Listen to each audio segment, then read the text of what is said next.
Call the meeting to order. Mark, I'm here. are you here? John? Sir. Caroline is not, no. I'm here. Kevin, Yes. Retha. Yes. There's nobody for vacant. So we have a confirmation of quorum. No minutes this. No minutes? Yep. All right. So we don't need to approve those. We will go through election of officers. And I believe this board, our clerk treasurer is automatically the treasurer, so we just need chair and vice chair. We have any nominations? I nominate Eric. I mean, I feel like he looks good in that seat, so Take it whatever. back a little again. My impression is you've been on this committee for a little bit. A little bit. Right. A little bit. Okay. Mark, So you, it's qualified by being on the committee for a while. I like that. I don't have to do anything. Eric going. Vice? Go ahead and take a vote on. Do we, this. yeah, do we have a first, we have a first We have a first. nomination, Mark, you second, Eric? Okay. All in favor? Aye. Opposed? Carries. And Vice? Are you nominating Carrie? No, I mean, that would be great. Oh, I said it carries, yeah. Oh, We okay. could nominate Carrie. yeah. She's not here. I like that idea. Either that or vacant. I don't know who vacant is, but. Yeah, you can make a nomination. No, I'll leave it to you guys. Anybody have a nomination? I guess it's, Kevin, you can't even nominate, can you? I don't think I should. So, and Mark or John got a nomination? You want to nominate yourself before I nominate one of you? Carolyn Carrie's a pretty good idea, I think. I'll nominate her. Nominate Carrie? John? Sounds like Mark doesn't want to do it. You don't want to do it, so, okay. Take a vote. You guys got a first and second, so we're voting on you two as voting parties. And we will carry that as well to carry. Perfect. Thank you, guys. Whole business? We do not have any, sir. Great. Now we can get on to new business. Unless you have something else and do want to. No, I see will. there's Cool people out here in the crowd. Just Yeah. Do we want to go through any of that or where do you want to go? We can just, I'll introduce, if you guys remember Crystal, she'll be here at all of our meetings for probably the next year and a half or more. So look over, and then this is Jason Semler from Baker Tilly. And Jason, you can kind of give some background and who you are and what you do. And if you want to stand at the podium, you're welcome to, or you can sit there and present whatever you're more comfortable with. You want me to start? Yeah, Okay. go right ahead. Thanks, Rita. Jason Simler, Baker Tilly, and principal with Baker Tilly. Been with before Baker Tilly was Umball. Probably heard of them, and worked with Umball Baker Tilly for 25 years on economic development. Being attending Redevelopment Commission meetings for the last 25 years, talking about just what we're going to be talking tonight, and kind of thinking about where you want to be. When you grow up and what kind of projects you want to fund. That's what I've done. Worked with the mayor on a couple of projects already. Worked with the city in the past on potential projects that we've discussed. So I'm here tonight for a couple of reasons. One, just I have a PowerPoint presentation that I was going to go through, and we don't have to go through every slide. It was more just kind of talking about TIF in general. It may sound like there were some new members, may have some questions about TIF. So this is just the very basics of TIF. So this is really just to hopefully generate some of your questions that you may have, or some that you may have forgot of. It may stir your memory. So this could be as detailed or as in depth as you like. And I think Crystal and I'll probably, bounce off ideas off one another, because a lot of things that she's going to be talking about kind of is discussed somewhat in these slides. And then also, something that is required of the Redevelopment Commission is to have an annual meeting. Required by the state statute 3 or 4 years ago to kind of go over. It's really for transparency, where you typically invite the overlapping tax units and kind of go over, why do you have your TIF area? What projects have you funded? What's the impact? Looking at your obligations, those types of things. So I've kind of put together a preliminary report on your existing TIF area that has some just basic information that I also thought that might be helpful for you as you're talking about projects, talking about amending maybe amending your plan so you can maybe do some projects that you currently don't have the authority to do. So really, this is more, I'm here to help answer any questions that you may have and hopefully answer some questions that you don't even know that you have. So we appreciate that. And we might have some, we do have Tom Summon, our water superintendent, out in the audience. So after you do your initial report, are you okay with just questions coming from the audience? Do you want to be a little more formal? Because that's up to you. I want to make sure that we You don't can disrupt. actually, anyone can ask questions as I go through the presentation. I think that's kind of more conversational. I think Okay. probably get the most out of it Good. for you guys. So I'm happy with Yeah. that.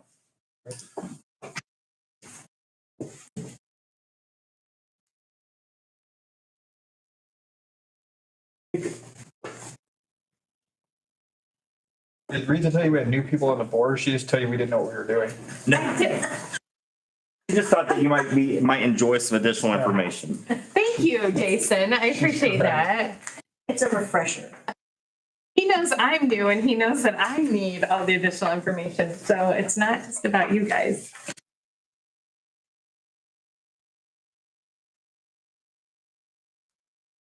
So we'll start with the PowerPoint presentation. Crystal, feel free to as well, jump in here. Because I know you have some things you want to talk about, and I think some of the things might be a good fit for here to talk about as far as timing and procedures. So on page 3, kind of just starting out, again, just kind of going over the basics. You kind of start out with your areas that you want to kind of pinpoint on where you think there's going to be growth. That's what you kind of create as an allocation area. Before that even, and this is where we're talking about maybe some potential future projects that you might want to fund through bond issues. You have what's called a redevelopment district. And for the city, the entire city is the redevelopment district. So for instance, if you were ever wanting to issue bonds that might be payable from property taxes through the redevelopment district, through your redevelopment commission, you can do that. And the property tax backup would cover everyone within the city, not just the taxpayers in the allocation area where you capture the TIF from. That's important from the city standpoint, also from the redevelopment district standpoint, because you've heard of probably debt limit, where you can only issue so much general obligation bonds. The city has their debt limit and the redevelopment district has their own debt limit. So it gives the city, the redevelopment district, redevelopment commission more flexibility in financing projects. So that's one kind of main distinction between the redevelopment district that's in the entire city. Kind of going from large to smaller, within the redevelopment district, you can create an economic development area. And you think about the economic development area, that's where you want to fund projects. And within that, you can create an allocation area. Oftentimes, the economic development area and the allocation area are one and the same, but they don't have to be. And the allocation area, that's actually where you capture any increase in assessed value from new development. So you have the redevelopment district, which is the entire city. You have your economic development area, which is where you want to fund your projects. And then you have your allocation area, which is the parcels that are going to have new development that you actually capture that new development from.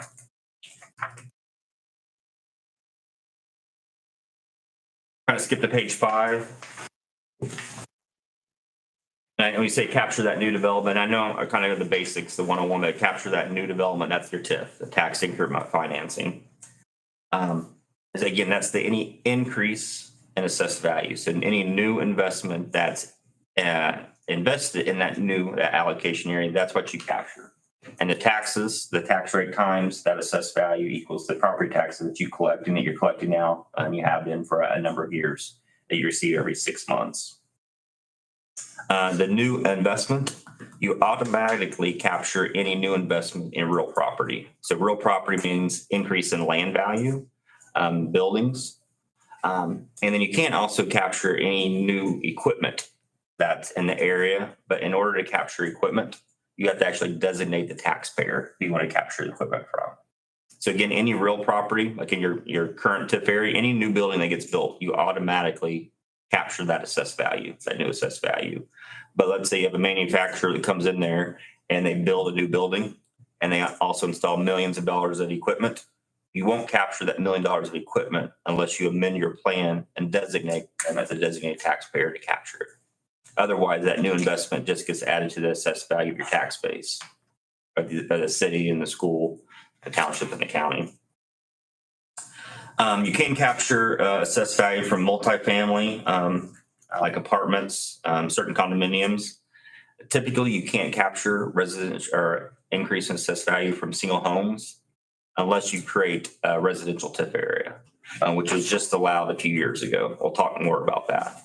But like in your current TIF area, it's a commercial TIF area, so you can't capture any houses in that TIF area. So any new houses that are built, that assessed value just continues to add it to the tax base. So it has to be a residential TIF in order to capture Correct. any, okay. Only single family, The 1%ers. The 1%. right? Just a single. Okay. Yeah. So like apartment, we're Right. be able to capture that. But the single family, it has to be designated as a residential TIF to get that. Okay. So page 5 kind of looks at, this is kind of our TIF 101 schedule here. If you look at, Do we count, do you townhouses, are those considered single family right now? No, I think they're multifamily Well, townhouses. how's your zoning set up? Oh, no, yeah, they're usually zoned multifamily. Okay. for townhousing, it can be 3 stories or more. For townhouses? 3 or less. So it would It doesn't depend on if they matter. were condominiums. So you can have a townhome structure. Yep. That's condominiumed, that would still be single family owner occupied and not collecting TIF.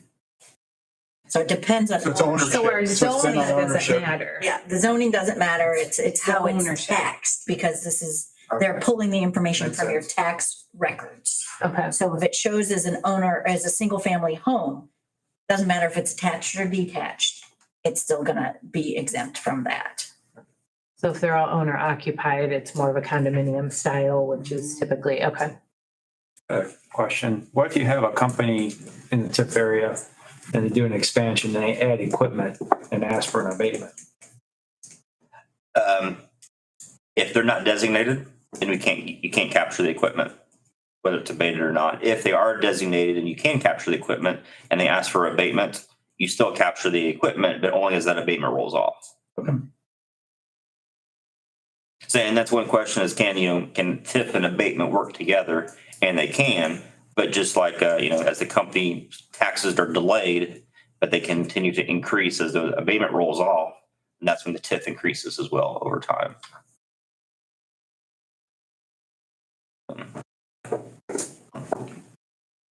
I would say though, practically speaking, especially if they're looking for an incentive, you wouldn't want to do an abatement because then you're not collecting anything for to provide the incentive. So they're, at that point, they're against each other. Yeah, and that's a good point. It really kind of depends on what the incentive that they're asking for. If their incentive is to help reduce operating costs, then abatement is beneficial for them because it reduces their property taxes. But if they were wanting an upfront infusion of cash, like, they want $500,000 upfront, well, then we typically capture that TIF and do a financing to give them the $500,000 and pay for it over time. And that's where it becomes difficult to give them a tax abatement and also give them money upfront. So that's kind of where, if you have a developer, that approaches you and asking for an incentive, it's important to figure out, what are their needs? Is it to reduce operating costs or do they need money upfront? And then we can tailor the incentive based upon their needs. So this page right here, kind of a graph. This is kind of, I call it TIF 101 graph. Once you've gotten your allocation area determined, and again, the allocation area, that's the smaller area, and that's the area where you think there's going to be new development, that you're going to capture that assessed value. And then you're usually capturing to either provide an incentive for that developer to locate there or to pay for infrastructure that is going to be needed to support that growth. And that could be water, it could be any kind of public utilities, roads, sewer, any public infrastructure really could be paid for from the TIF that would support that development. But once you've identified that area that you want to create as a new allocation area, all that assessed value that was currently there, that's what we call the base assessed value. So all that assessed value that's currently into the tax base of the city and the school and the library, those taxes continue to flow through to help fund the budgets of those various units. And we call that the base assessed value. The growth, that new building or that new equipment or both, that's this turquoise area. That's the incremental AV and the new assessed value. That's what the Redevelopment Commission captures.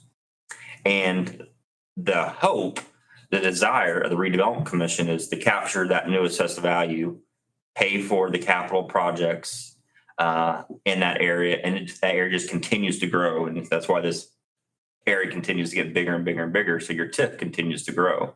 So I kind of think of it as like a long-term investment, like your 401k. You keep putting money into your fund, and then over time, when you're ready to retire, you have a big lump sum of money here. So when the TIF area ends and you've funded all your projects, your assessed value has grown over time. When it ends, you can pass through or add all of that assessed value to the tax base of the city and the school and the library. So instead of the tax base, the base assessed value saying being $1 million, hopefully once the TIF area ends, you've funded all this public infrastructure. Now that area is not 1 million, it's $30 or $40 million. And you can pass through that $40 million to the tax base of all the other units. So when we redo our plan to eliminate the 3 items that are showing on the plan right now, when we redo our plan and make it a little more general and say, hey, we want to use this for whatever, the infrastructure, the benefits community. So to Tom, some of his questions or points that he had brought up to me the other day, if we are going to TIF some of our downtown area, do we have to allocate sections that could go toward new water lines on West Maumee? I mean, that does not have to be allocated specifically. Okay. Just budgeted at one point or time. I mean, Okay. so you would need to put it in your spending plan.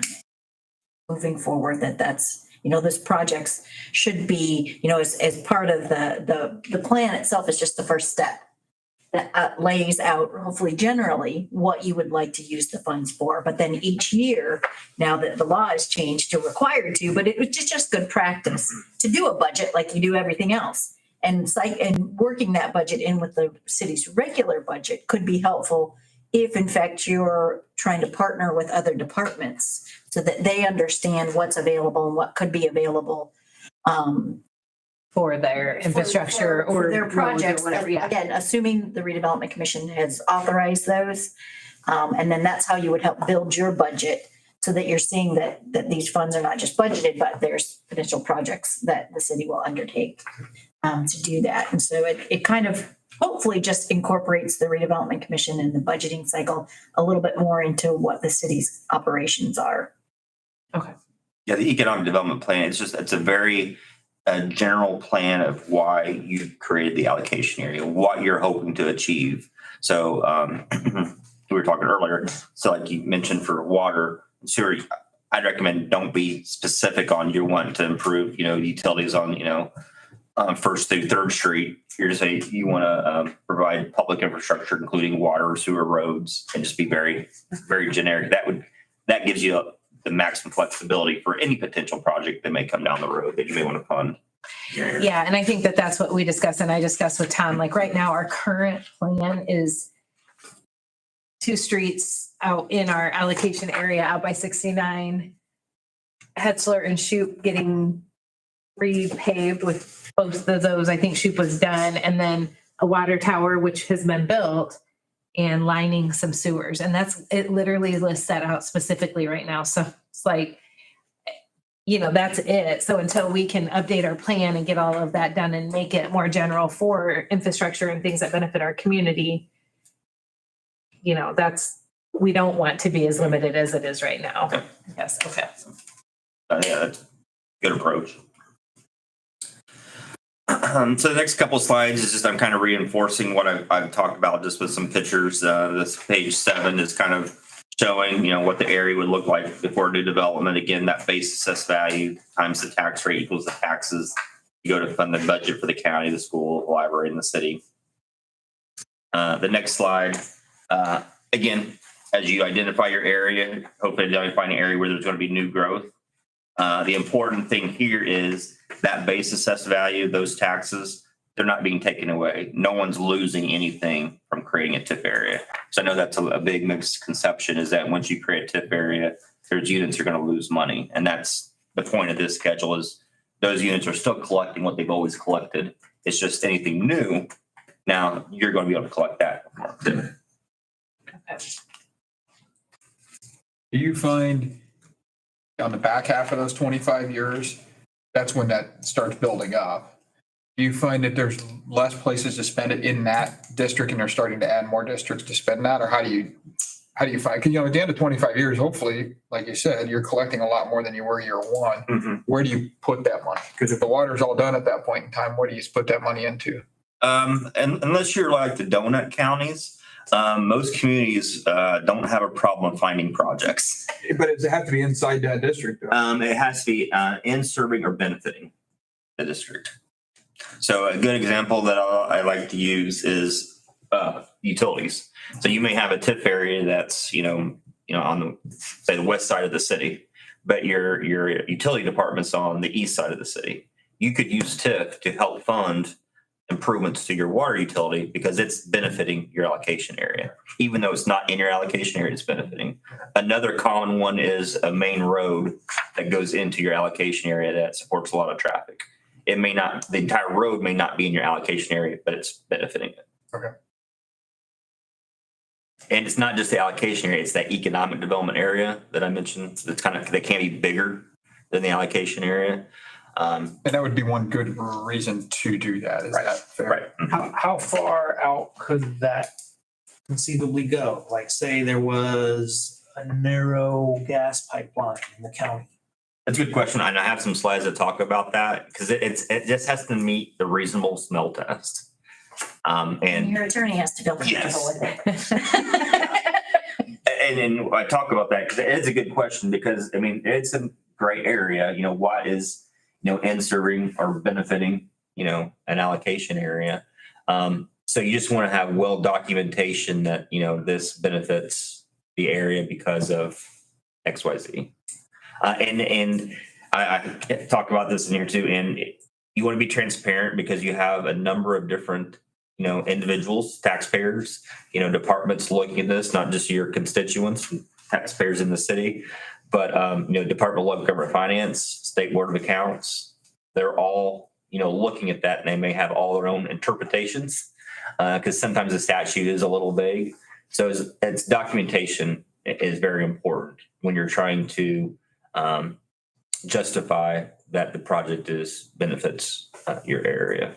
And an example that I have is I have worked with a community that they use to help buy police cars because they have their industrial park and that they created a TIF area on. And because of the industrial park, there is some crime, in that area. And the city mayor needed help with the budget, so they bought some police cars with the TIF. They made the finding that, the funding of police capital projects that benefits the allocation area because you want to have them secure. Well, State Board of Accounts and their attorney, local attorney agreed with that. Their attorney out in Indianapolis agreed with it. They were fine with it. But State Board of Accounts saw that the Redevelopment Commission had an expense for a police station or for a police car and wrote them up on it. And they get Makes written our up. clerk treasurer unhappy. Yeah, and they get written up every year, and every year we put in a file, legally we feel like this is a legal use of TIF, and here's the reason why. So, but we just want to make sure you have that documentation. Any other questions? Now, another example that I will tell you that we often use is, it was a community up in northern Indiana. They used TIF to fund a park. The park was not in their TIF area, but they made the finding that, wellness of life, that's, something that helps them employees and encourage employment in their community. So they said they could use TIF to help buy park equipment, swings and slides. That was not a problem. But what they also used the TIF for was to help pay for paint to make improvements to the slides and the swings. And the State Board of Accounts consider that as an operating expense instead of a capital expense. So it's any capital expense that's in serving or benefiting the area. That's something else that you have to be mindful of. It has to be a capital expense, not operating. The only thing with, How's that gonna work? That's gonna hurt. So it's $650,000 to paint a water tower. Is that capital? well, and the argument that someone has made was you could potentially make the argument that paint is a capital expense because of, It's on there I for mean, years. the history of this TIF area we're talking about was sort of a thorn in my heel. We built a water tower, the ratepayers took a bond, built a water tower for that development, 2008, whatever economy. Talking about, right, so our TIF area is kind of this area right here, and he's got a water tower right here somewhere. Right, it was to be developed back before '08 and money crunched and things, so we paid on this bond for 20 years and finally it got tipped. We finally got TIF money. Ratepayers were still paying that bond, and it was all for that area to be developed to be a TIF area. And then at the 9th hour, we found out TIF money could not be used to pay that bond. So the ratepayers finished paying for all that for a development that hopefully takes off someday. But now I'm looking at a paint job in another 5 years or so that's going to fall back again on the ratepayers that's now in the TIF district. Can we not use funds to maintain utilities? That's the, don't say the M word. Yeah. Maintenance is. yeah. I mean, the whole reason we put it there was to get this developed. We could not develop that area of the town without that water storage. It's just too far away. Yeah. So we built it thinking that TIF was going to cover it. It didn't. Now we have it and the ratepayers are paying to M it. And it's, it's sort of, yeah, it's frustrating for the utility run operator, for my ratepayers. It's like, okay, we've done this to benefit whom? That's why I'm here. It's like, okay, we got this TIF, we're gonna bring in revenue, we're gonna do things, we're gonna change it from the 3 items that are on there. Water tower, which it didn't pay a dime toward or sound like will ever. A street and lining a sewer, which I'm not sure where that's at. So if we make it a big broad, or the board makes it a big broad situation, can it not be used for the M word? Nope. So the other question, We name it something else besides the M Well, word. can it- Well, advertising. that's really where your legal team comes in. And I think this is maybe what you were talking about, Jason, is that if there is a way to classify painting as not maintenance, but it's a reconstruction or a rehabilitation, if there's some, and I'm thinking because it has to do with water quality, you have to paint the things. There's a purpose for that. It's not aesthetics. You know what I mean? Right. And if there's something in your water statute that says, or your policies that says this has to happen, and you can classify it as a capital expense or a reconstruction or a construction expense, and it's not the M word anymore. I see everything that we're talking roads, curbs, streets. It's all going to be the M word after 25 years. Oh, yeah. It's one thing to use money to build that road, but somebody has to maintain that road, maintain that system, the fire, all of it, like we talked about. Let's make this a TIF district, let's develop it and this tax revenue, but somebody has to maintain that, the M word. And if we can't use the money for that, it's going to fall back on the ratepayers to maintain that. Yeah. That's true for anything that's got a shorter shelf life than 25 years. After that 25 years, that change in tax increment would pay for that road and stuff afterwards. That's the thought process behind it. Is that, Yeah, the TIF will roll off and then those funds will be. so then they're available for that and you can use them however. Yeah. But you probably, I mean, you may be in the market for a new service truck because you got to drive out there so often. Yeah. I mean, but that's where you're saying, that's where It's something like that would That's make where sense. if And you're you're- not painting it, but you're saving that truck cost in the paint. I mean, they're not equal, but I think you need to advertise your tech park, yeah, they're, advertise on your water tower. I wonder the same thing. Can advertising be a capital expense? Because where it's located, I mean, it is advertisement. I know that you can use it to build a sign, so That's a big sign. It's a pretty weird shape, but it's a big sign. Can use TIF money to pay bonds. yes. And you can use TIF funds to reimburse the city for expenses that are eligible. Paid back for that water tower. Who invited this guy to our meeting? But I think it all has a lot to do with how the bond was initially set up. I mean, in theory, yes, you can do it, but I think it would have to be, let's look at how that bond document was put together, just so that you don't somehow get sideways by the way it was established. Because who knows what people did 25 years ago? Well, Yes. and Is the water tower fire protection or water supply? Both. It's connected. This is your home is. So according to this, our powers of commission, What it's water for towers? fire services, you can cover operating expenses. Yeah, I was gonna mention, the law just changed a couple of years ago. Before then, you could always use it for capital expenditures. The law changed where you can now use it for operating related to police and fire. Sounds like he needs to rehab his water tower. Put a sign up saying Angola Fire District. But then I'll be the bad guy in the room, Tom. We gotta think too. We're in the same position as you are from our commission side. Okay, we put some of this TIF money back towards that water tower to do the same thing that it's still doing. Right? It needs to be done, but I mean, I'm being the bad guy here. It's not doing anything now. I mean, it is, but it's not. So now we put more money into something that's not doing something.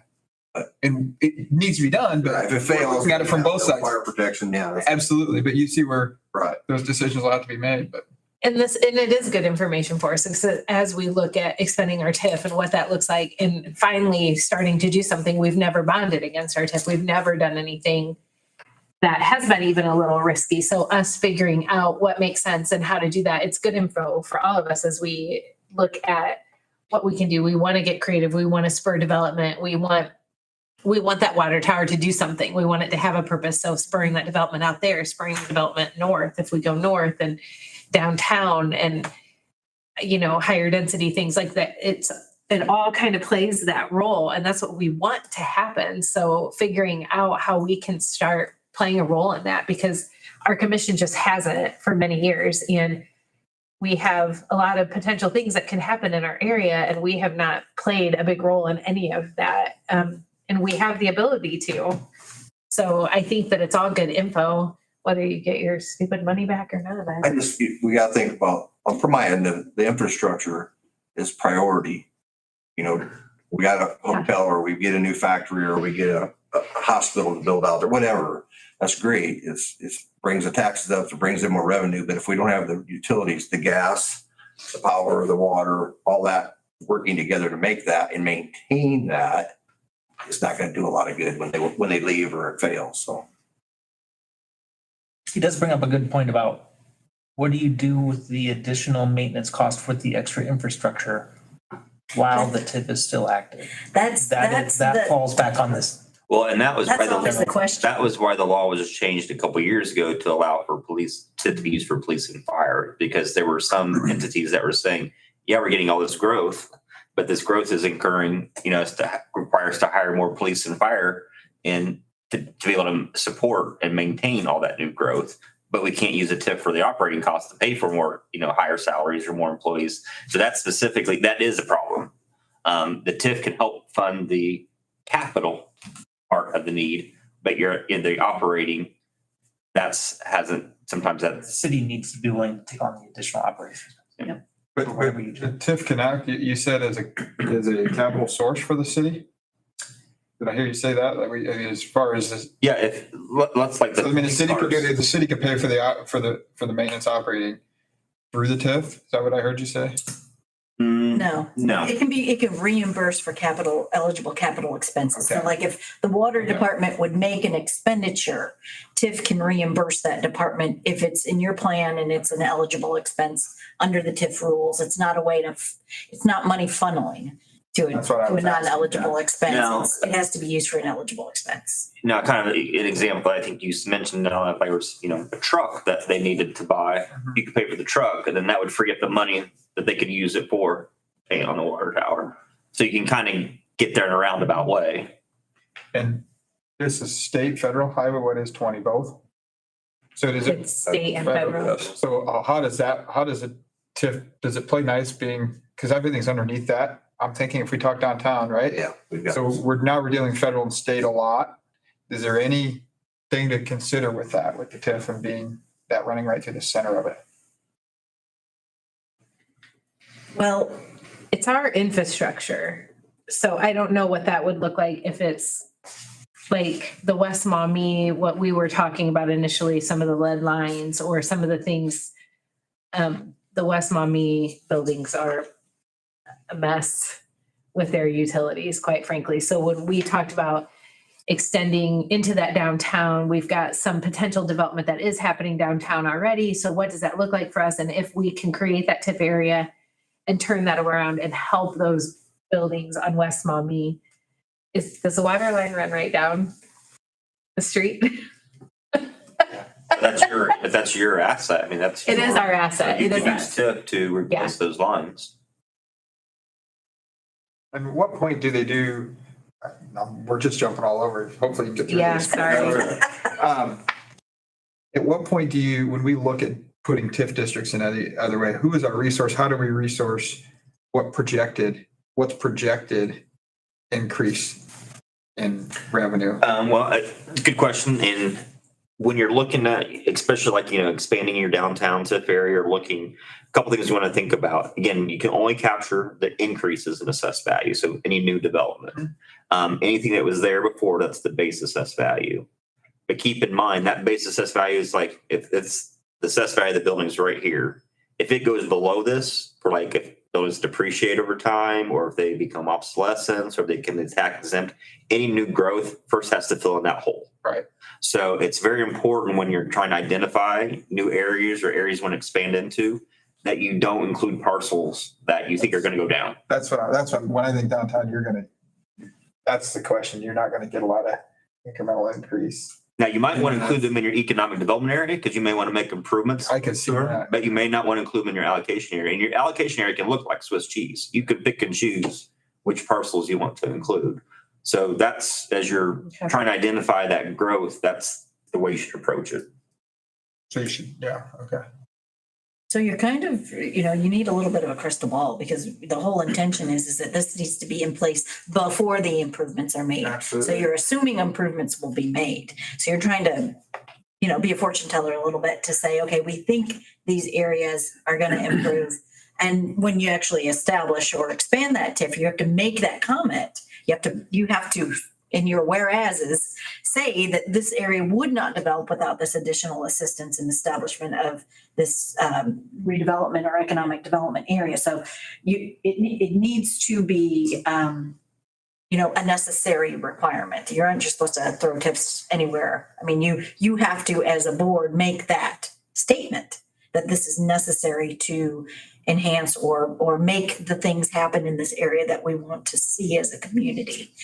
And another thing we found in areas is that sometimes for the long view, you're going to have years in which your allocation is reduced or negative because you acquire a building for the intention of demolition. There may be 2 or 3 cycles that thing sits empty. It was, it came in as an assessed building, but you needed to use the TIF funds to demolish it, prepare the site for redevelopment. So there may be, it certainly doesn't help you with collecting money, but there may be a reason why you want to do that. But again, you'd have to have some pretty strong suspicion or a plan in place that something was going to happen, because that could, over 4, 5, 6 years, that could really make a negative impact on your overall available funds. So you need to be strategic about those if they're going to be negative projects for a while. Now, in earlier presentations, if I remember correctly, we could buy, say, a distressed building to use the property, but there are limitations on what the TIF money could do with that building or the property if we tore it down. There was something about where you could tear it down, but then somebody else would have to pay for the maintenance of keeping the property clean or mowed or whatever. Is that correct? So there is, yes. Yeah, because you use the M word again, maintenance. Yeah. So you can't, we can use the TIF to buy the building and tear it down, but then we can't use our pay a firm to mow it or anything. You couldn't pay city staff to go out and mow the facility while you're marketing. It would have to come out of a city budget to keep it from being an eyesore or Yeah. having somebody come up and put a weed violation sign in front of it. That's never good. And I think, Kevin, that was, is it Tom Trent? The attorney for City of Fort Wayne's Redevelopment Commission, and they had come and talked a little bit about that. Like, you could buy the building, but then you can't use the TIF funds to demo the building or something. I mean, there was definitely There were limitations. there were limitations on once you bought that property, what you could actually utilize TIF money for. Yes. And it was. And as long as it's in, demolition is actually one of the primary uses for redevelopment areas, the initial redevelopment, as opposed to the economic development areas, because you were going in and pretty much doing clearance, which is demolition for a purpose.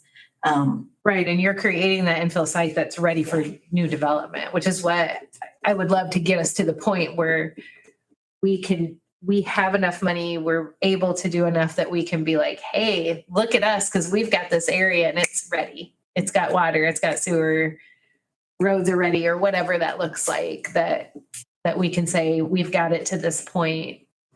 Come on and develop this, and to me, that makes sense for the use of those funds to spur new development, to spur those site selectors to look at us, say, hey, they're willing to put a little skin in the game as well. And that's what we want to do. But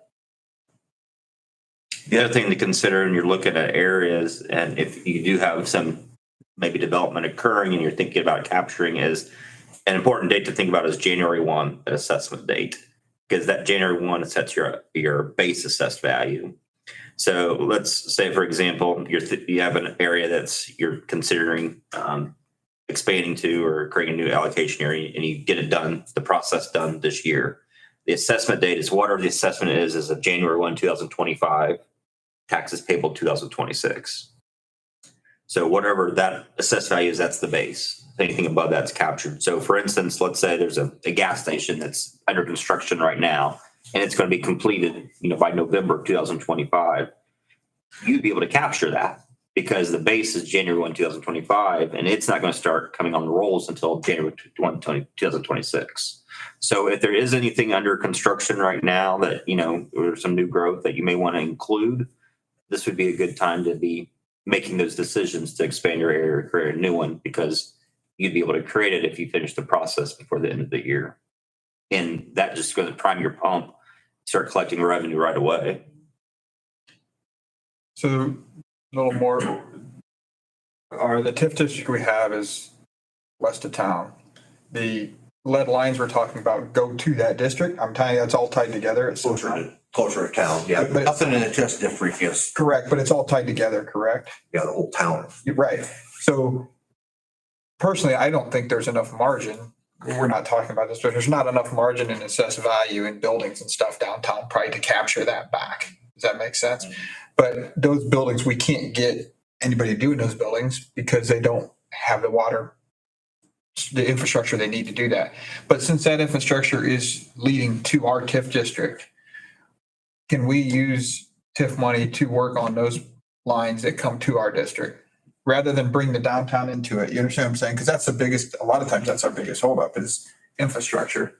But if that infrastructure is feeding the TIF district, it's really, we're doing it because of. If you can document that capital project's benefiting your area. It's preventative.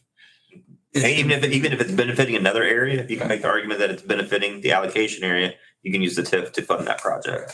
So a couple things with that is what we had talked about was instead of creating new TIFs, and we talked about going north, I put that on the map a little bit, just some of that area that development is happening. We know that there's some coming in the near future in that area, but also doing that spidering through our right of ways to connect our existing TIF versus creating a new one, we felt like made sense in one conversation that we had. Because, if you don't have any money to do projects in a TIF you're establishing right now, it's going to be years before you have money.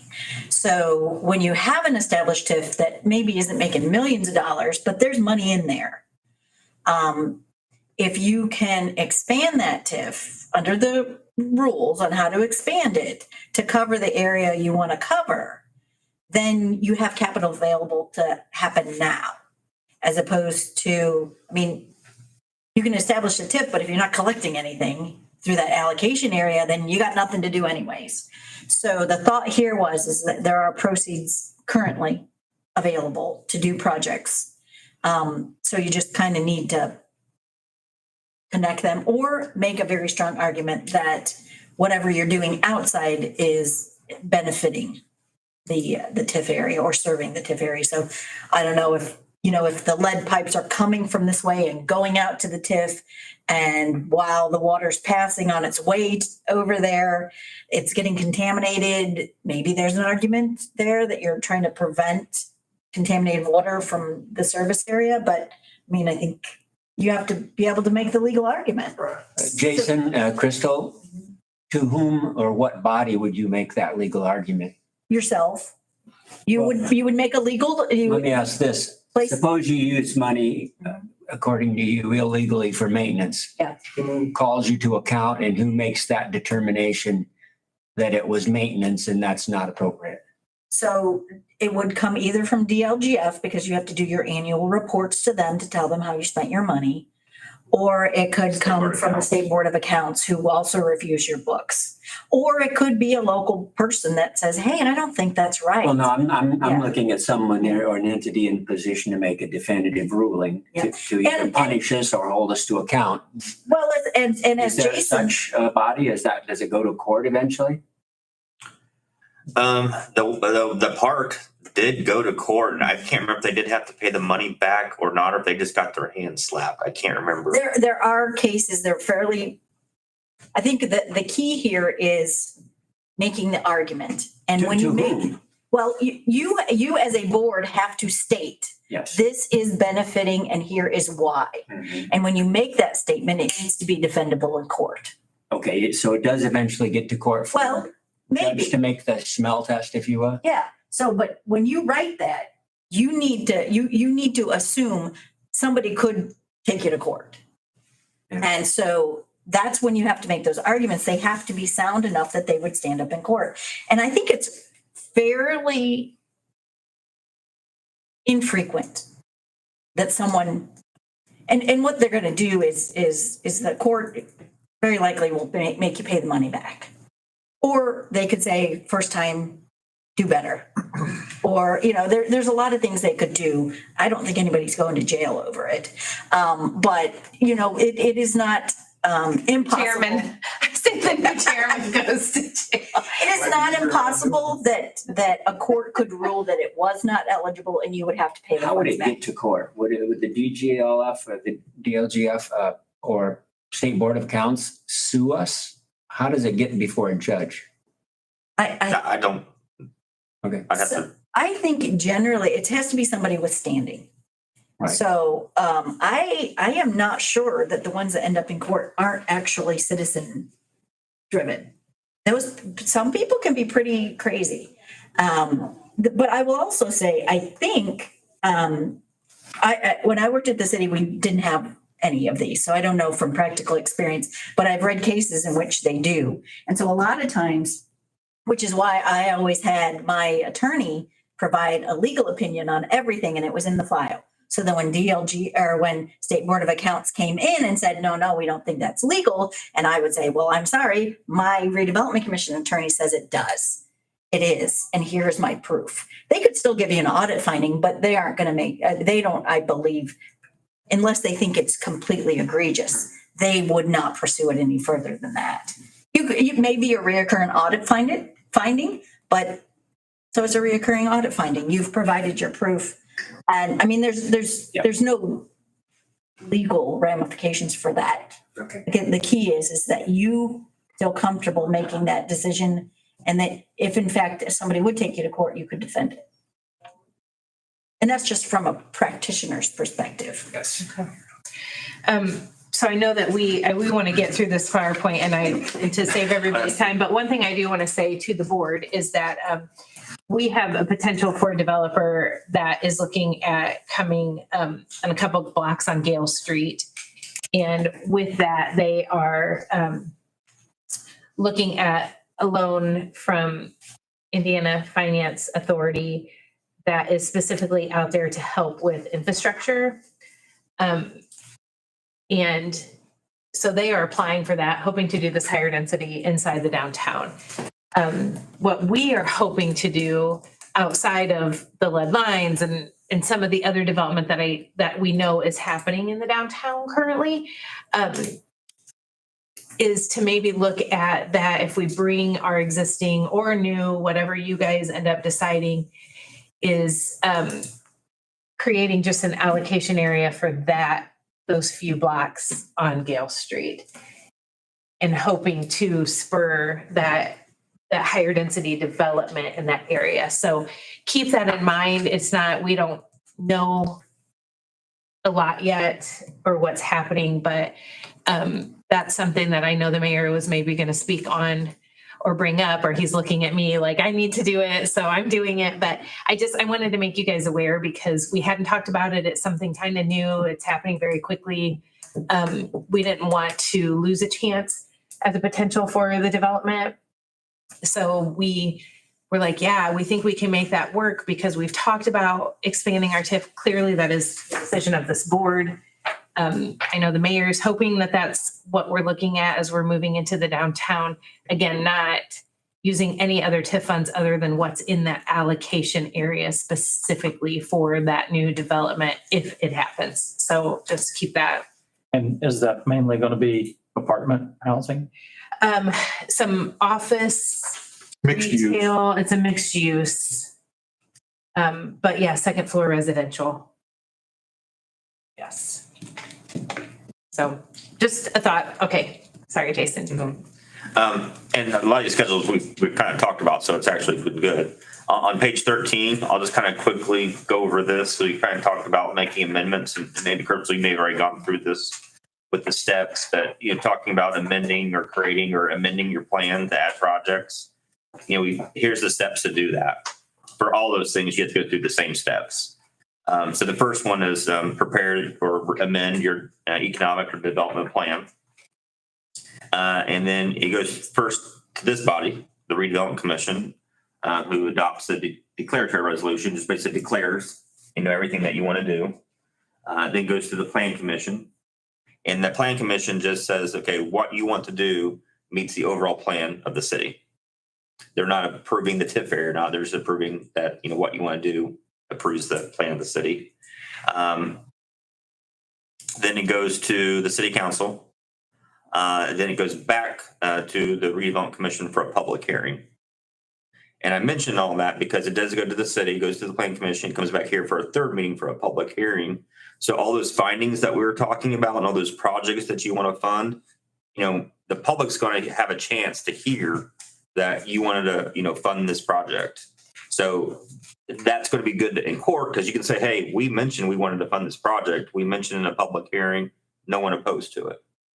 So it's another kind of good way to document it, but also show that, full transparency and public knowledge. Is this just for us to update the plan or to actually update the TIF area?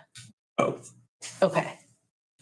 The plan by definition has a map associated with it. So you do that simultaneously? Because in my head, I was thinking you do the plan and then do. No, it has to help together because the ordinance that you're establishing the TIF has to have a legal description behind it. And that legal description is obviously the boundaries, which is based on the map. So that legal description is part of the ordinance and everything that goes through the approval process. In what scenario would you benefit from creating a new TIF district versus just amending the old one? Because you make it sound like amending is a lot easier. Well, no, I mean, the process is exactly the same. It's amending, you have money. Starting new, you're starting from zero. And I would say in the case of if you want to do a special project for a special developer and you haven't quite figured out what you want to do around it, you could do a very small TIF. It could be the allocation and the economic development area the same. You could have them in their own allocation area in a larger economic development area. And when I talked to Retha about this, just practical, from a practitioner's perspective, it's easier if you've got one of those loans that you're either helping them pay, you're using TIF funds to pay back, whether it's an IFA loan or whatever it is. It's easier for record keeping if you got that thing separate.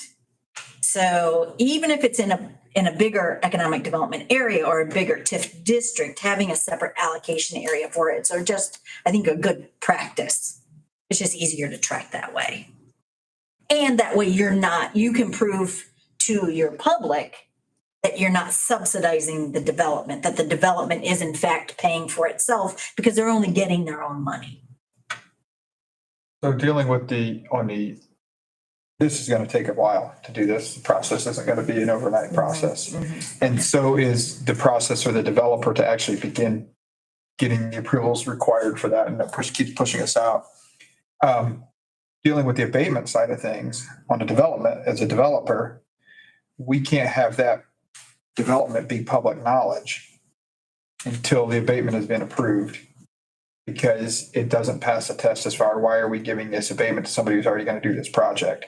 Same thing with this is my question. So if this developer wants to come in and do this, and we're doing this alongside, well, they're going to do development anyway, so why are we doing? Well, not And that's necessarily. what I've experienced in the last several years within the office So here. With tax abatements, you're correct. If the state But is that gonna- especially Is that going to be similar to this or not? this is a little bit different because it's only when there starts to be I think the point is that just because the developer's talking to you about building a project doesn't mean they're going to build it. And so when they start doing what's called their capital stack about how they're going to finance this deal, if an incentive for the TIF is in that capital stack or in their pro forma, then that's the excuse you need. It's like, we've done our pro forma and we can't do this without your incentive. No, that's good enough. I understand that. It's not that way with the state. When you're working with the No. state with abatements, with abatements. it's a mess. Yes. You do not want You that can't coming out ahead of time. announce it before the state announces, and that, yeah, you're accurate on that. But typically, if it is a big development like this, they will utilize That's fine. That's why I just make that sure we don't. stacking. Because that being said, I mean, developers, they're going to ask for everything and then more. They will. I mean, you might have to, negotiate. I mean, and they're going to ask for 100%, and you may say, well, what about 70%? And then just kind of playing poker, negotiating, and you're kind of saying, well, what can we give you as an incentive, the least amount, but for you to still be able to make the project fundable. So that's kind of the goal, Yes. because you don't want to give them everything. I mean, you want to have something left for yourself, but you want the project to occur. So it's probably not on that. Another question, if we knew a development was going to happen in the next, let's say, 2 years, and the city was capable of purchasing land where this development would happen, does that take our starting down to zero if the city owns that property? Maybe buy some property? Well, and I like the way you think. I mean, does that make sense? I mean, that's a huge investment. There's a for you difference guys. I get it. between assessment and, because it's still based on the assessed You value. still go the value. You still do assess value. I know it's not You're exempt, but you're still correct, but it's assessed. still assessed value. yeah, but the net assessed value would be zero because it's exempt. The other That's what I'm thing, asking, yeah. yeah, so I mean, that would give you your base would be zero if you had more TIF.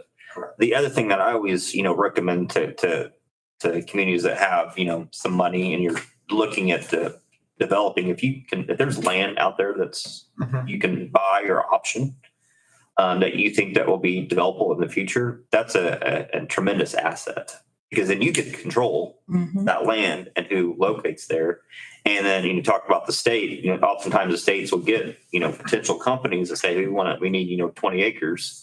And they go out and say, who has 20 acres? If you own the property, you automatically go on the short list, because if they know the community owns the land, that's a lot less headaches they don't have to worry about. They don't have to, negotiate land value. They can work directly with you. So if you get the opportunity to buy land, I always say that's a good use of your funds.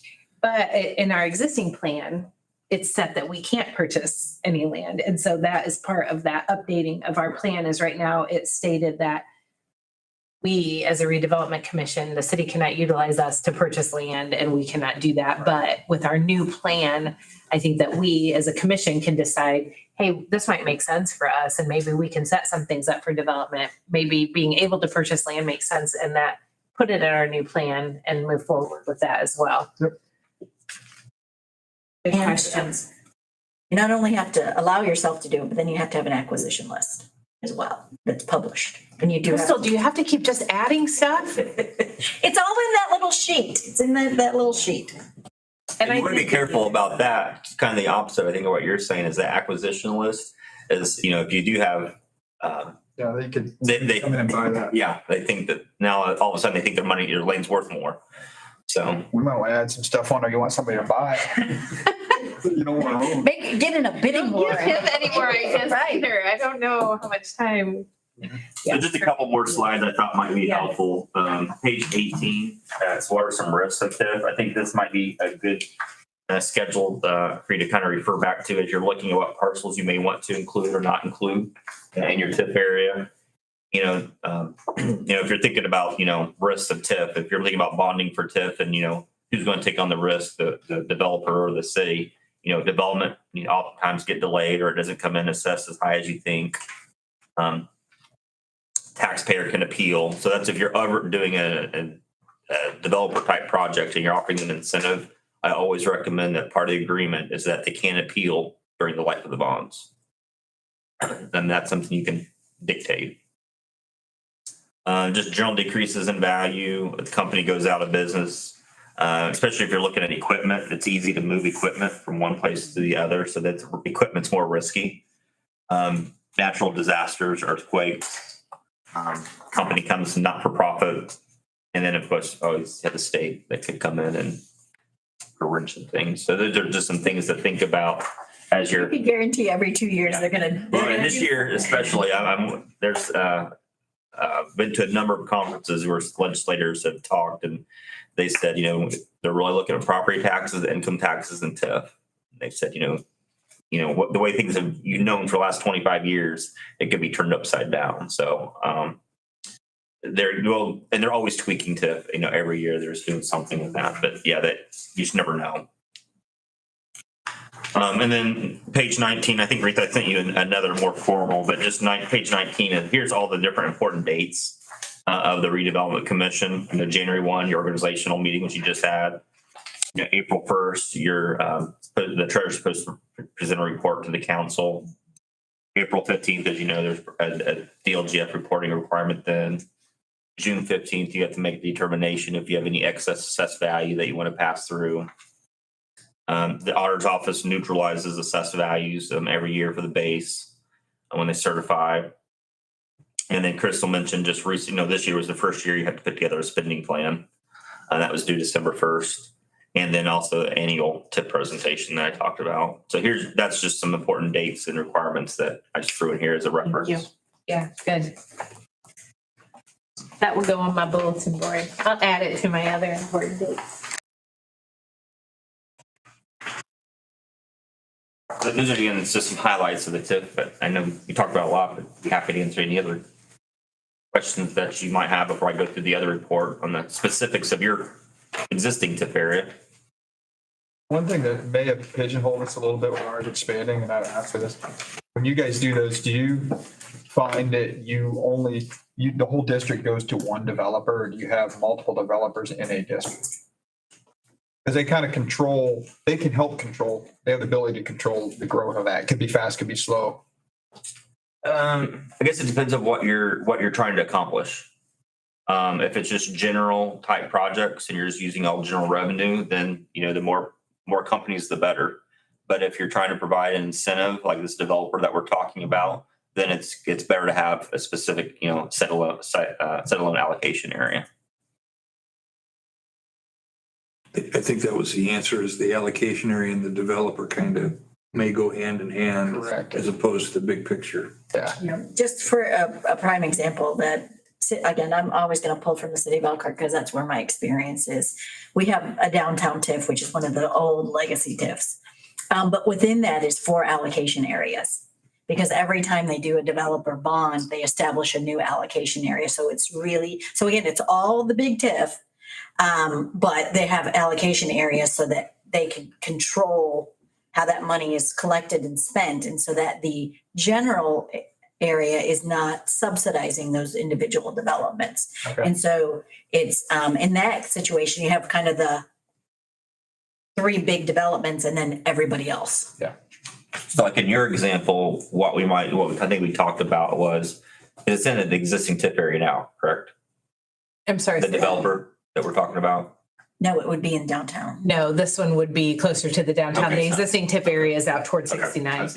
Sorry. Let's say if it was in the existing TIF area, I think what Crystal's saying is, what we might just do is keep it in the economic development area, but create a separate allocation area just for that. So if there was any excess TIF from that developer, we could use it in the overall bigger TIF. Yes, it would be a whole new.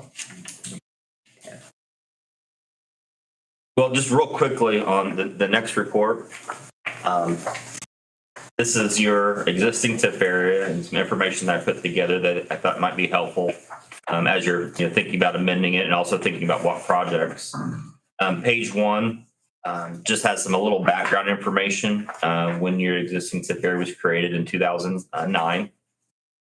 So the base was January 1, 2009, paid 2010. When it was created, it has a 25-year life. Under current law, that 25-year life doesn't start until you issue bonds. So in theory, under current law today, that TIF area could go on forever, as long as you don't issue any bonds. But as soon as you issue bonds, that starts that 25-year clock. Now, I've heard that legislators have caught on to that and they don't like that. They don't like TIF areas going on forever. So I know for the residential TIF areas, there's a proposed law I've already seen that it's going to have a definite end date. And I wouldn't be surprised if they include that for all TIF areas. But under current law, right now, this TIF area doesn't have a sunset date. Unless you put it in your enabling, when you established it. There was this period during the early 90s that people, because there was so much backlash against TIF, people were writing in the expiration date in their ordinance documentation. And so obviously that, Okay. you didn't do that because you were smarter than that, but yes. So page 2, just kind of looking at your revenue that you're collecting, working with the auditor's office. In 2024, there was $19.3 million of assessed value in your area. The base assessed value was 7.6. So you capture 11.7 million, take that times the tax rate, $1.98, and you should have collected about $233,000 in last year. What you actually collected was $225,000. I did look back in 2023, you actually collected less than what we had anticipated. And there was about 5 or 6 parcels that paid their taxes late in 2023. They did pay them, and most of them paid in 2024 with some delinquencies, but they didn't pay all of their 2024 taxes. So it's like they're like late every year. So that's why you're seeing a little bit less in 24. In 2025, we have your net assessed value, about $12.7 million. We don't have the 2025 tax rate yet. I looked again this morning on DLGF website and it's not available yet. But using the same tax rate as 2024, we're estimating that you should collect about $250,000 this year, assuming everyone pays. Page 3 is just the history of your tax increment, what you've collected over the years to see how it has kind of grown.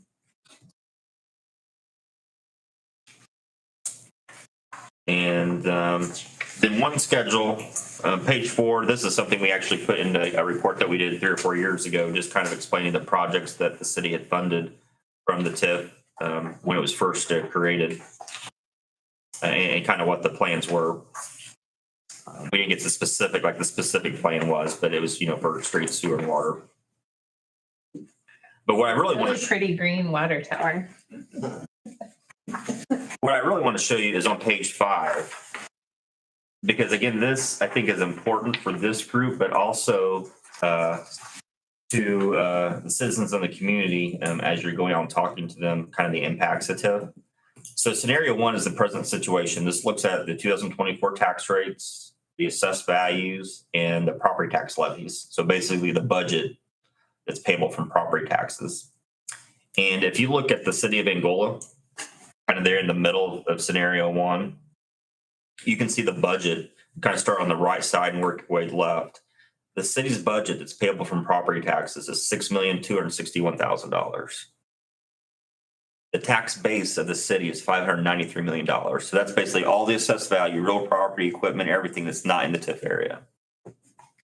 So the city has to levy a tax of $1.05, almost $1.06, to be able to fund that $6.2 million budget.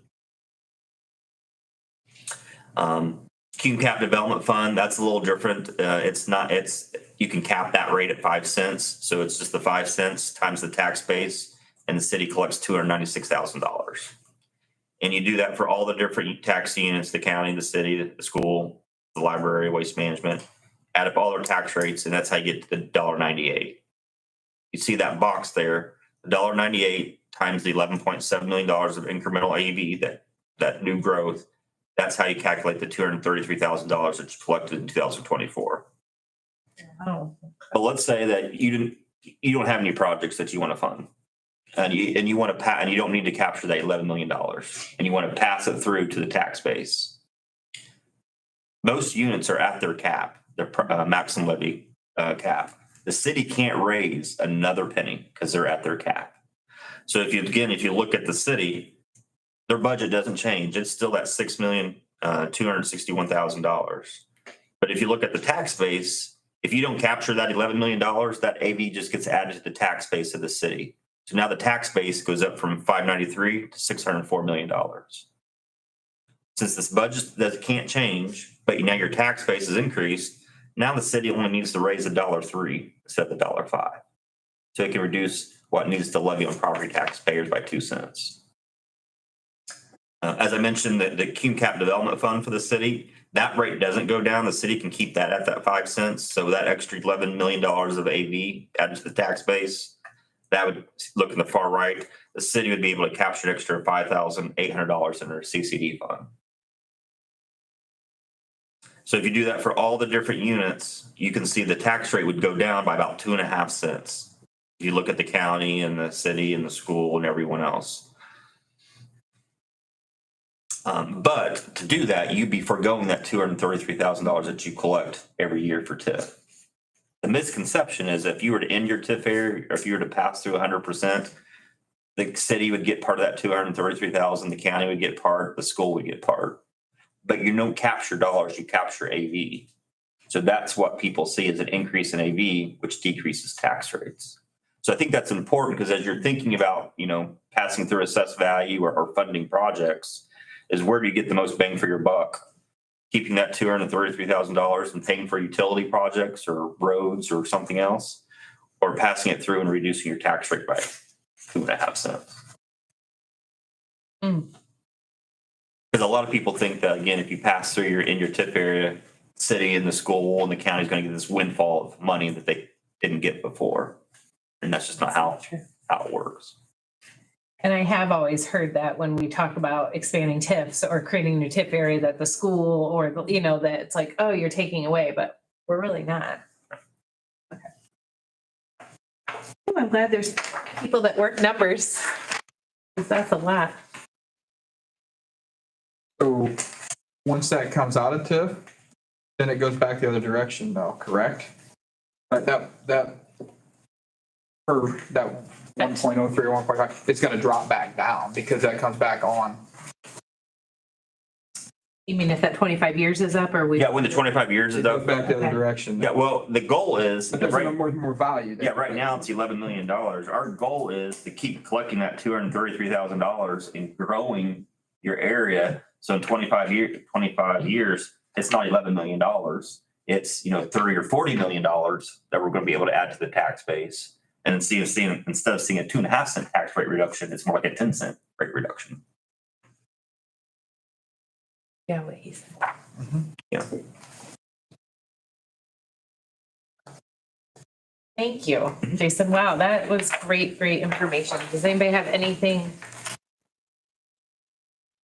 other final questions that? And whenever you create a TIF area or make an amendment to parcels, One of the requirements of the redevelopment commission is to prepare an impact statement and send to all the overlapping tax units. And we'd prepared something just like this to kind of show, what the impact would be to the other units. And it's something similar to this. And do we, when you talked about the public hearing, so do we invite, like the other taxing, the schools and the library, we want them at those meetings? Do I remember hearing a little bit about that? Like we needed to have meetings with them or invite them? For the public hearing, any amendment, even if you just change the projects, you have to send them a notice of when that public hearing is. Okay. 10 days before public hearing. To those other taxing units. Okay. And you're supposed to be notifying them annually anyways. I mean, just you're doing a process and you need to notify them, but they should be being notified by you annually because you have to tell them there's no excess TIF and you have to. And I think that's what Ryan does when he does that annual no excess TIF report for us. Then he sends that to DLGF and I think, or whoever in the other taxing units. But does our annual meeting need to be public? It should be, another requirement is like this meeting, this presentation. I usually have sometimes a little bit more, but that should also be advertised and introduced to the overlapping taxing and have them be invited as well. So now you have to come back and do it all over again. Well, it's recorded. It is. It's on YouTube. Show it, do some popcorn. But yeah, and this is the first time that I know that you've come and done this with us, but really we should have this info from you annually. So we just need to remember next year then to make that more public to those tax agents. Okay. Thank you for that. Anything else for anybody? That was all your new business. You don't have it. Oh, sorry. Yeah, we do have an I'm agenda. just Thank you. on here. Thank you. Anything else? You had discussion regarding timeline to expand TIF and create the new. And Crystal was gonna go over that. It's summary sheet is the last one. That looks like this. So these are kind of all the steps that you need, and I just put proposed timelines on there, and then just at the it's on the bottom. handouts that I gave you. Just at the bottom, it says, you can anticipate this process of 6 to 9 months. For one thing, you've got 4 meetings. You have to try to get scheduled and all the legal notices. And if you're trying to meet the Plan Commission's regular meeting as opposed to trying to schedule a new or a special meeting with them. So sometimes it becomes, you might have done it in April, but you have to wait until June to get on the Plan Commission's agenda or something like that. So I would say generally 6 to 9 months if you know what you're doing. If you have to take some time in advance to do kind of a strategic thought planning process to say, okay, what do we want to include in the TIF? Where do we want a TIF? And all that stuff is kind of in advance of that so that you can get that plan prepared, get the legal description of what you've done, because the legal description has to be done by a surveyor. So you have to get somebody to do that and write that legal description, and that can take some time. So there's some pre-work that's part of that planning process, which is the second blob on your chart there that we've got a couple months in there for that. And then it's just the approval process can take a month or 2 based on where you are and what meeting you have to attend. And the only way we fund that is if it's connected. Because if it's a new, that city funds that. Am I saying that right? Yes. Okay. So I feel like an action item from this then is that maybe our next redevelopment commission, which will be the second Wednesday of February, starts our strategic meetings. Maybe we need to have more than one, but I feel like at that next meeting, we as a board, or you guys, I guess I'm just staff, but we need to determine that area, what makes sense for us, what is going to do. And as we start those plans, and I think that we could start that at the next meeting. And so, Jason, if I'm interpreting it correctly, because one of the things that redevelopment commissions can pay for is plans and studies. And so the plan and the process of establishing a new plan for the allocation or the redevelopment area economic development area should all be TIF eligible for what you currently have. Again, I want to make a legal opinion on that, but it should, but it Even if it's not connected. no, because you're doing a plan for something that's not. Now, again, you can do a plan if you've said in your plan that you're going to do plans, which you didn't do. But second of all, that you make that determination that this plan that we're doing is going to benefit, serve, or is within the TIF. Now, we did put it in our spending, what we turned in December. We said that we know a lot of these fees are going to go toward administrative for. Don't say that word. And not administrative, not the M word, not the A word. My gosh, the state is for professional services. Yes, for an eligible expense, which includes plans and studies. Yes. So we did do that, even though it's not technically in our existing TIF plan that we can do that, but okay. That's a power of the redevelopment commission, is to fund plans and studies. Okay. So we will just kind of count that February's meeting is going to be the start of the strategic, let's get our areas, let's talk about what that looks like. I'll have a big map, we can mark it up, we can do, Crystal and I will talk ahead of time on some resources that I can bring that can help us determine. You guys be thinking about that a little bit. We can talk more about the downtown area, we can talk about the north area. I will send out some resources, look at some of that, and we'll start at our next meeting. That makes sense. Okay. Okay. That was your report, officers. Any other, I mean, that's great. Thank you for keeping us on the agenda, Eric. Any other staff that has, you guys have any reports? Anything you want to share, Mayor? I wouldn't mind sharing a few thoughts with you. Yeah, you got time. You're on the list You have here. the time, and I guess what we have to back up and look at the big picture a little bit. How do you want to see your community grow? How do you want to see your community redevelop? My vision is we've already got a TIF district out west of town. We have been trying to sell developers to invest out there. We have a number of thoughts and projects that we're not ready to discuss, but we have been pulling our hair out and pulling out all the stops to find some development to go out there. It's always frustrated me that we've got the TIF area out there. We put some public money in it. We put private money in it. We haven't been able to capitalize on that. So it's very frustrating for me. I do want to see our downtown redevelop. And what's it going to take to do that? It's going to take some money. It's going to take some incentive dollars. That's where the TIF piece comes in. So I would like to see us get a TIF district established in the downtown so we can start investing and help private money invest downtown.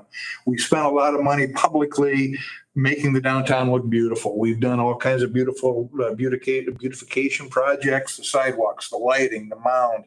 And I we will have, add that the mayor increased his facade grant for this next year for the outsides of downtown buildings in the historic district. and we have seen more private development in the downtown, and we're starting to see some benefit of that. We've got some buildings that are in the process of being rehabbed. That's why I want to get the TIF district established now before those assessed values start picking up for the improvements they're starting to see.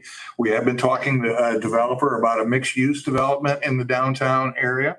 So we're working on that piece of it. And what other opportunities do I see out there? I see out north of town right now, we've got a developer that's bought a large section of property out there, and there's some other owners that have some property that would be eligible for development and redevelopment. Those are the three areas that I really see that we should be investing in. And what I'm asking you is, do you have that same vision? Do you have that same thought? Are these the same opportunities that this commission sees? And if you do, we would like to work, this administration would like to work on moving this process forward. You can see it's not a simple process. He spelled it out pretty good. Number one is we need to develop a plan, and we will get that to you. We will work with you to get that done. And then we need you to adapt it and then go on to the plan commission.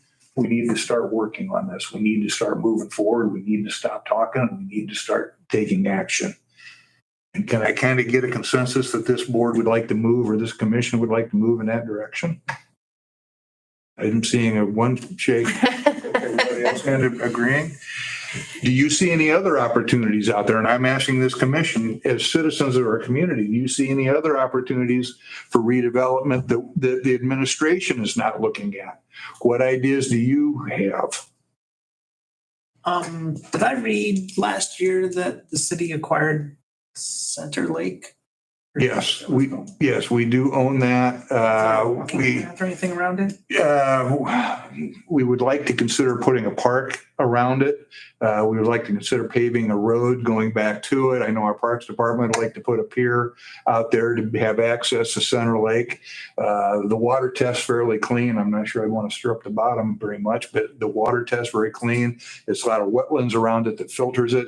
It's a nice setting back there. Yes, our Park Department would like to move forward on making that available for one of our park areas. There is an owner that owns the property that's around it that would make a good housing development. We would love to see that. We have utilities fairly close to it. We would love to have him continue to move on out that way and develop. We're looking at annexation in that area, and part of it would be annexing the property that we don't own around that lake. But yes, we do. We own pretty much the north side of the lake. Some of the south side I don't believe we own, but the north side we do. Okay. So when we expand a TIF, and we run along like right of ways to spider that, and if we talk about going out north where there's that potential development, or doing something that could maybe spur development and help the park on Serenova, like those types of things. So if we are saying, hey, here's our existing TIF, now we're going to spider this right away, and then we're going to create this area. Is that how that works specifically? Or is that whole, like the spidering portion in our right of way? So I've always heard it called dumbbells, but spider dumbbell, whatever. So you're connecting your areas through the right of way so that you're not taking all the property that you don't necessarily want. Or that's residential that isn't going to give you any money anyway. So right now, you can still do that. That doesn't mean it's always going to be that way. So that's part of the thing to think about too. But as you're talking more about how there is no need to connect all the TIFs unless there's a reason to connect all the TIFs. So specifically downtown, it sounds like it's may need to be assisted by other areas financially. But the northern side may make sense to be a standalone by itself and not connected unless there's a reason to connect it to downtown. Again, if that does really well, maybe you want to help support the downtown, so you would connect it, or make the argument that whatever is happening downtown is benefiting that allocation area. And so then you can help provide funds for the quality of life and amenities that are going on downtown. Again, you have to make that legal argument that that is benefiting whatever is happening to that TIF. So there's more than one way to establish and think about what you want this thing to look like. It really is, what's your purpose? If you're trying to develop a TIF that really is established as an incentive for a private developer to occur, that would make some sense for that to be standalone, both allocation and economic development area. As Jason mentioned, though, if you think it's going to generate more revenue than ultimately that TIF is going to be able to use, then maybe there's a reason to have it connected. So you have to really think through what you want to do and whether they need to be connected or they can be standalone. And they can be connected by the economic development area, Yep. still have separate allocation areas. Okay. Yep. And that's my thought too. And just to John's point on that, like, with our trails or connecting our trails, or I would, if Center Lakes happen, I would love to have a sidewalk down Woolert Street. I would love to connect that to our Harcourt Trail, to the Y. Aren't those quality of life that we can tie in somewhere without being connected? I mean, that's a park. Can we make that argument? You think that's quality of life? It's Definitely quality of life. what's that? He said definitely. But that's what I wonder. So I like that idea. I'm just saying, like, that may not have to be in there because, hey, if we can get a business to come to town, out west of town, and part of that is because they can get employees and we increase quality of life at Center Lake, then it doesn't have to be part of that district. Yes. Am I Too vague, or is that fair? But the. No, yeah, if you could make that Area connection. around it, if it's residential or mixed use or multifamily housing or anything like that. I'd be curious on soil types before I looked at that. That would Be be my curious on what? soil types before I looked at that. But yeah, I mean, there's definitely, I think, some tie into that area. So I'm glad you brought that area up because that was one that we highlighted at one time in a discussion and I'd kind of forgotten about. Thank you, John. Seems to me we just gotta put our ideas down on the map and start talking about it. Yeah. I think, to answer your question, I mean, it makes a lot of sense what you're saying. My only hesitation will be, and you guys could speak to this, tiffing heavy retail area. My only hesitation for that is because retail follows the industry, which is also residential. And retail has those pockets that'll come to town if the traffic studies are there, if the numbers are there. And I don't know if they need that. I'd rather help that downtown. I might be way off on Well, that. but There's some distant history on that. And I'll leave it at that. But there may be a reason to TIF the area, to collect the revenue to support the downtown. So you have your, Retail doesn't come until the others are going. That's what I'm The saying. incentive you offer back is, as he says, subject to negotiation. Right. What do you need? The incentive you want to offer is what I always call it high choke point pricing. You want to go right up to the point where you get the developer to say yes and not a dime more. So you got to find out what that high choke point piece is. The project that we're kind of kicking around, it's still in the what if stage. It's probably 30-40 million. It's going to take probably $7 million worth of public improvements that would ultimately be owned by the city. The program that we've kind of kicked around with the developer is the incentive we would ask would be, our offer was half of that. We offered less than 100% of a possible TIF revenue. To make that happen, we held back some of the TIF revenue for other purposes.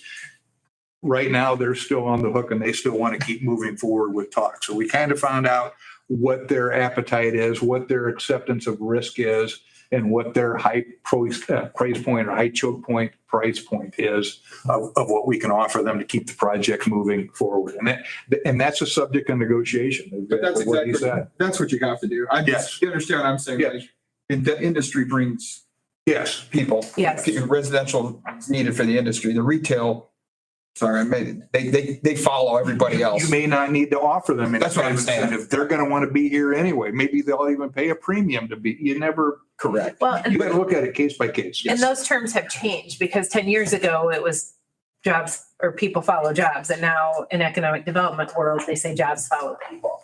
So all of these terms and what you're saying is you're right. Retail comes when the people are here and they can support it. And it all kind of works together. So what we're doing is all connected. Yeah. Where I see the retail oftentimes being captured is that they may not need the incentive, but the city's gonna have to pay for, road improvements or deacceleration lanes or, some kind of public improvement to be able to support all that growth. Yeah. So then that's where I see communities tiffing it to be able to pay for And that all makes public sense. infrastructure. I guess I'm saying more on the incentive. Yeah. That's the development that we're going to see on the north side of town right now. There's a lot of public roads that are going to need to be built. There's a lot of infrastructure that's going to need to be put in. How much do you have to incentivize the developer to make the investment? How much do you got to help the private dollar to get the project going where you get the community to grow and then you start getting your dollars back from that growth? That's what tiffing does for you. Yep. And that's exactly where we're at. And how much you do is depending on the individual deal and what the appetite for the developer is. But the one out north of town, that's exactly what you're talking. We're looking at roads, we're looking at water, we're looking at sewer and stormwater. We may even be looking at energy. We may have to incentivize with energy. We're seeing that now. We had to offer a fairly significant tax incentive for one of our better employers to build an investment here because of the energy situation. And it was all aimed at getting him energy. In that particular case, we used a tax incentive. We used an abatement process to get that project going. We didn't use TIF because it's not in the TIF district. And we had a TIF district out there, we may have considered that. And one thing you need to look at because of the nexus piece of it. You got to connect the investment to the TIF district. Energy would fall underneath that. You can't do any kind of development without energy. So you may not be spending it right there, but you can use those dollars to help get the energy you need to get those developments going. And right now, the biggest challenge we have on economic development in this town, believe it or not, is energy. I'm leaving. He's not aware. All right, I have used enough of your time. Thank you for listening. Thank you, Mayor. Thanks. So yeah, I think we will, February 2nd Wednesday, whatever that date is. We'll get it on, put some stuff together and we'll start our strategic planning to get it down, get it on a map, get going, discuss what we need to do. Is that the 12th? Yes. February 12th. Right now. So I think that's all I have. John or Mark, video or two. Motion to adjourn. Perfect. Thank you, Mark. You took minutes, right? So you're good Yes. for next time. Yep. I'm still waiting for the meeting. Yeah, that's what you. Take care of yourself. You guys are good.